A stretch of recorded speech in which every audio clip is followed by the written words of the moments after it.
Hello, welcome to University of Pattern Drafting. My name is Umo. If you're happening upon this channel for the first time, it's so nice to have you here. Welcome, welcome, welcome. And ensure that you hit that subscribe button right now so that you don't miss out on any of the free educative contents that I share here regularly. However, if you are already subscribed, it's so nice to have you back. Welcome, welcome, welcome. So today's tutorial is going to be on how to sew an Edwardian corset dress with curved boning channels, or how to achieve curved boning channels on your corsets. So this is what an Edwardian corset dress looks like, and you can actually see the curved boning channels. Can you see that? So here is an Edwardian corset dress that I actually made. So I'm going to be sharing bits and pieces of the pattern drafting as well as the garment construction process with you, just so that you understand how to achieve the curved boning channels. Now you can see how curved boning channels are. Some of these boning channels actually goes all the way from the back to the front, and then look at what the back looks like. Do you understand? So this is what the side also looks like. So on to the pattern drafting process. So I started out by drafting out my basic bodice pattern. So now note that the design of corset that you're trying to create determines the length of the basic bodice pattern that you're drafting. So in my own case, here is my inspiration for the style that I'm creating. So you can see how long the torso area is. So this is my basic bodice pattern that covers my torso. Now let's go ahead with our calculation so that I can derive my waist snatching figures, and then my figures for my lacing gap, and also derive the arc measurements that we're going to be working with. So this first row that you can see is for the bust, the next one is on the bust, the third one is for the waist. Now the first row that you can see is my circumference measurement, the next one is the lacing gap, and the third one is for the waist snatching, while the last one is the arc measurement. So for the lacing gap, you subtract between 2 and 3 inches from your circumference measurement. So that's what you can see me writing out. And then for the waist snatching, you subtract 2 inches from your underbust and then your waist measurements, and then derive your arc measurements by dividing all of those other measurements by 4. Do you understand that? So the arc measurements that we have these are the measurements that we're going to be working with. Now I have a waist snatching masterclass that's coming up from the 20th of November, which is actually tomorrow. So to be a part of that class, I'll be explaining everything about waist snatching in detail. So to be a part of that class, either you follow the seller link in the description box, or you send a WhatsApp message to this number that you can see on the screen. So I'm going ahead to snatch that waistline. You can see that I went in by 1 inch, and I'm reconnecting that back to my bust. So now I'm going to go ahead and do the same thing for my back. Now this is the basic bodies for both back and front. I like to just draft my patterns together so that it's faster and all of that. So this is my front, is the first one that you can see, where I'm marking my bust span line, whilst the back is the other one. So this is my bust span line that I'm marking, which is 4 inches. I'm going to go ahead and do the same thing for the back as well before ruling out that line. So having ruled out that line, I will now go ahead and impute all of my darts and all of that and create my corset patterns. So here is me just marking it out with marker so that it's clearer. You can see how snatched that waistline is already. And then please notice that the front shoulder to waist is longer than the back shoulder to waist. I've explained this a whole lot of times. So to understand why that is, please go ahead and watch some of my other videos on corsets that I'm going to link in the description box. So this is the length of my basic bodice pattern. Can you see that for both the front and the back? However, we're still going to go ahead and make adjustments to this pattern. So this is it. I'm going to go ahead and now rule out all of my lines. That's my bust point line on the bust, and this is my natural waistline, and then this is the hip line. Can you see that? And then I'm going to go ahead and do the same thing for the back as well. Bust points on the bust, and then the natural waistline. So you can see that the lengths are actually different. So that's my armhole box that I'm drawing out for both back and front. And then I'm going to go ahead and draw out my shoulder slant, which is 3/4 inches. Do you understand? So this is basically what it looks like. You can already see how snatched that waistline is. Like, guys, this corset dress is going to be lit. So this is my pattern that I've already drawn out. I already have a corset pattern on this page, so you can go ahead and watch that to understand this fully. Now let's go ahead and create the that lacing gap. You can see that the lacing gap at the back sort of like has a V shaped. So from your center back, right, come in by 2 inches and just connect that to your hip line. Do you understand? You can use 3 inches if you want yours to be wider. Now this 3 inches is not the, this 2 inches is not the lacing gap. You can use between 1.5 and let's say 2.5 inches so that you're safe. You can see how wide it is at the top, and then you can see it just tapers in at the waistline. Do you understand that? So you just do that. Go ahead and connect it with a diagonal line to your hip line. Can you see that? So that you create that V-shaped thingy at the center back. So now I'm just going ahead to impute my darts for the back of my corset. Do you understand? So that's 3/4 inches on both sides of that line. I'm just going to go ahead and connect that from the top to the bottom of my pattern. So here is what the pattern looks like. See how snatched that waistline is. Now the focus of this video is not on the pattern drafting, because you can always watch the pattern drafting videos from any of my corset videos on this channel. However, I wanted to show the garment construction process as well as the process of achieving the curved waist, curved boning channels. Do you understand? So you can see me drawing out the shape of my corset. Can you see that the front is straight, you know, it stops at the waistline area while the back extends to the hip line. Can you see that? And then it's diagonal in shape. Do you understand? So this is basically what it looks like. And then you can go ahead and draw out the pattern, the lower part, that's the skirt part of your dress. Do you understand? So this is the full pattern actually, and I'm just going to go ahead and cut this out so that we can actually proceed to the main crux of the matter. So now if you want yours to have a yoke, like maybe from mesh or, you know, skin net or whatsoever, you can go ahead and cut out that yoke and then use that to cut out the fabric. Do you understand? For your yoke area. Okay, so this is my pattern. I've gone ahead to cut out everything. I've eliminated all of the darts, and this is what it looks like. This is my back pattern. You can see that V-shaped lacing gap that we drew out. You can just go ahead and fold this off so that you can actually still use this pattern for some other things. So I've placed it on my fabric and I'm just going ahead to cut this out first. This is actually tail that I'm cutting out first. Having cut that out, I've gone ahead to join both front as well as the back, and then I'm cutting out all of the excess seam allowances so that we can now work on creating a curved boning channel. So after cutting this out, now place this flat, lay it flat, open it up, and then now begin to draw your boning channels just to the shape that you want to draw it to. Do you understand? So you can see me creating my boning channels. You can use whatsoever shape you want to create. Do you understand? Like, it's just, you can just freestyle. So you can see me. And having drawn that out, you always have to label your pattern pieces. This is so important because you're going to have so many pieces and you don't want to make any mistake. Do you understand? Because if you flip it the other way or you join it the wrong way, you would be in serious trouble. So you can see me, I've labeled it A, B, C, D, you know, and all, sorry, 1A, 1B, 1C, 1D, you know, and all of that and all that.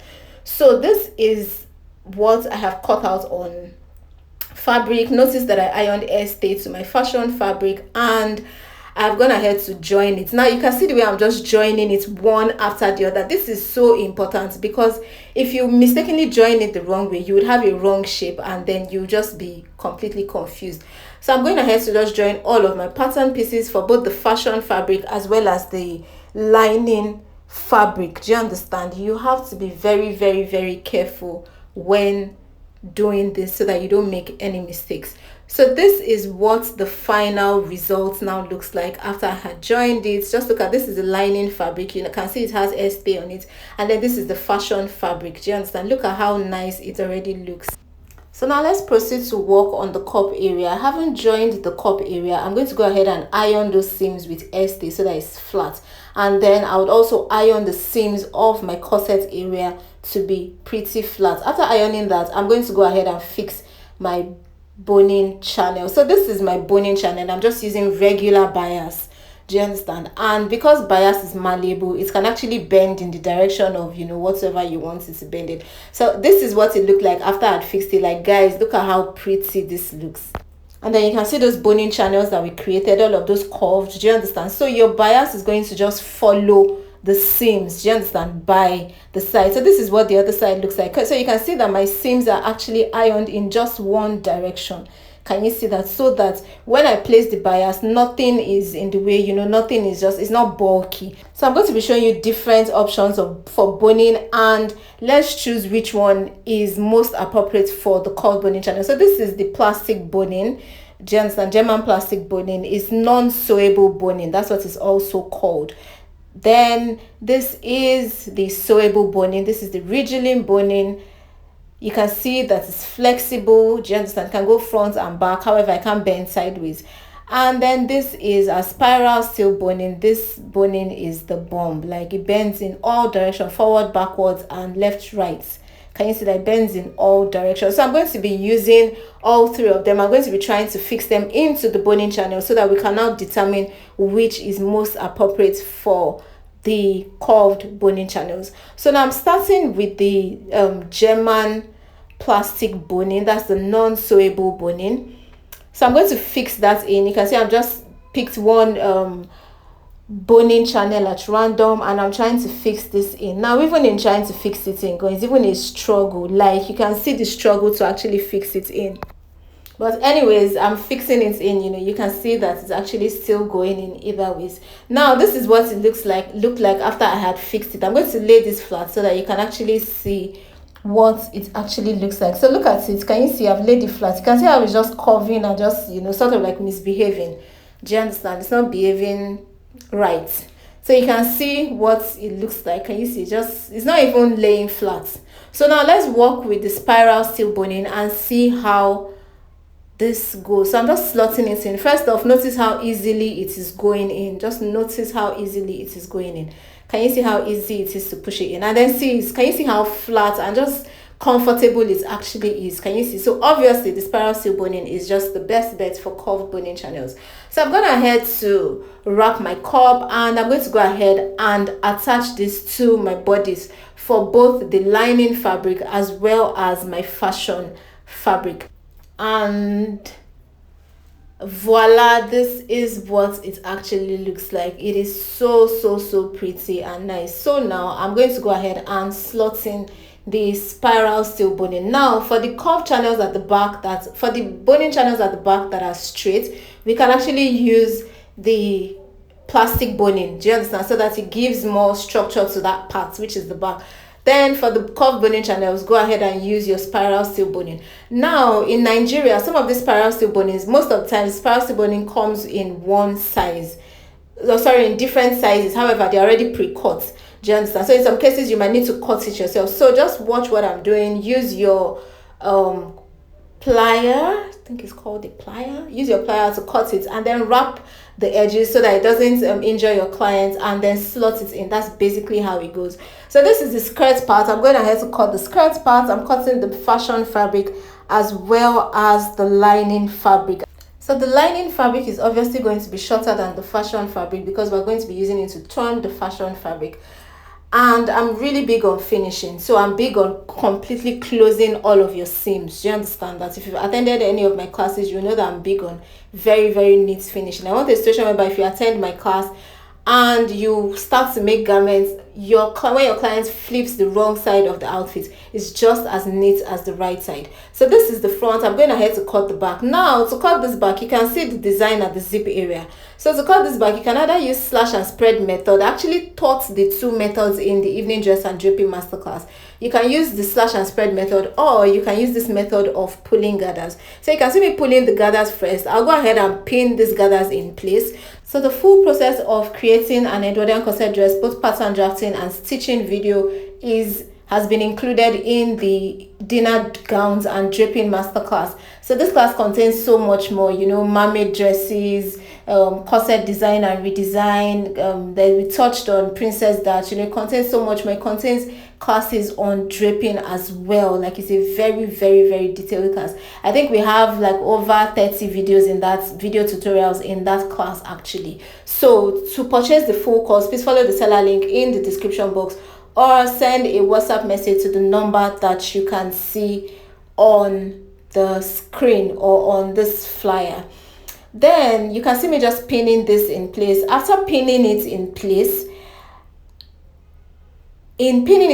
also ensure that you try to make it sort of diagonal, because in the picture that I'm trying to replicate is actually diagonal. You can do yours any way you want to do it, you understand, but in the picture it's actually diagonal. So if you're trying to pin it in place, try to pin it in a diagonal way, so that when you place your pattern on it, you would achieve that result. So this is the lining fabric. Go ahead and place the lining fabric on it. So this obviously means that the lining fabric would not have the gathers. So after cutting this, you would have to mark your side seam measurements, you understand, and join both the front and the back. Now if you've attended any of my classes, you would know that I always join my side seams before I fix my zip, because it actually gives you better fits. Do you understand? So this is me marking out my 1 inch seam allowance. I've gone ahead to join it by the side, and then at the bottom join the fashion fabric and the lining fabric. Do you understand? Because right now I'm going to flip this over. So I flipped this over, and you can see how clean the inside is, guys. Can you see? Very, very neat and very, very, very clean. So I'm going to go ahead and iron stay to this gathers area, just so that I use that to hold the gathers in place. After doing that, I'll go ahead and attach this to the top part, which is the corset part, and voila, this is what it looks like. After that, you can see how neat it is. I am very, very big on finishing. So if you've attended any of my online classes, you would know that after attending my classes, like your finishing game is going to go like, become top notch. So you can see how clean and neat my finishing is. Very, very, very important. So after doing that, go ahead and fix the zip. You can see me, I fixed the zip, fixed the loops for the corset area. Do you understand that? And voila, this is what it looks like. Look at how clean and neat this is. After fixing the zip, now go ahead and finish it up, and remember to include your slits, seeing as this is actually a straight dress. So this is the final result. I absolutely loved this result. So remember that this is just a snippet from our dinner gowns and draping masterclass. So to purchase the full course, please follow the seller link in the description box, or send a WhatsApp message to the number that you can see on this flyer. So this is what the final result looked like. Look at how cupped the corset is. I trust that you've learned a lot from this video tutorial. If you found this helpful, please endeavor to give this video a thumbs up, and if you're not subscribed at this point, please ensure that you hit that subscribe button right now, so you don't miss out on all of the great content that I share. Thank you.